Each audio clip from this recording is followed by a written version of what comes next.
মা সবসময় তো রুটি লুচি পরোটা করো, আজকে একটু অন্য কিছু করে খাওয়াও না।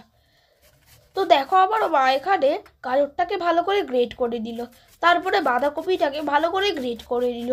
তো দেখো খুব ভালোভাবে বাঁধাকপিটাকে আপনাদের গ্রেট করে দিয়ে ভেতরে যে জিনিসটা থাকবে সেটা পরিষ্কার করে বার করে দেবে। ওই যে দেখো ধনে পাতা, যেটা আমার বাবা বাজার থেকে এনে গ্লাসে জল দিয়ে রেখে দেয়, এর ফলে ধনে পাতা অনেক দিন টাটকা থাকে। এবার মা 1 কাপ ময়দা দিল, গ্রেট করে রাখা বাঁধাকপি ও গাজরটাও দিল। এবার মা পেঁয়াজ, ধনে পাতা, কাঁচা লঙ্কা কুচিও দিয়ে দিল।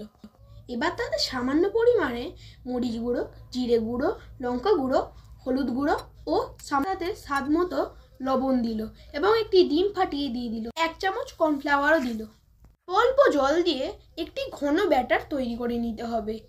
তারপরে ভালো করে আরেকবার মিক্স করে নেবে। তো দেখো ব্যাটারটা ঠিক এই রকম পরিমাণে আমাদের রাখতে হবে।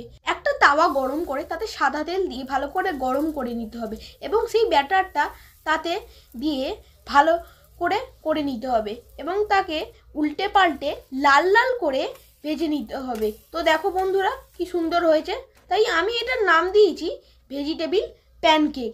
এই ভেজিটেবিল প্যানকেক কেমন লাগলো অবশ্যই কমেন্টে জানাবেন এবং ভালো লাগলে লাইক, শেয়ার, সাবস্ক্রাইব করে দেবেন। আমার তো খুবই ইয়াম্মি লেগেছে। টাটা।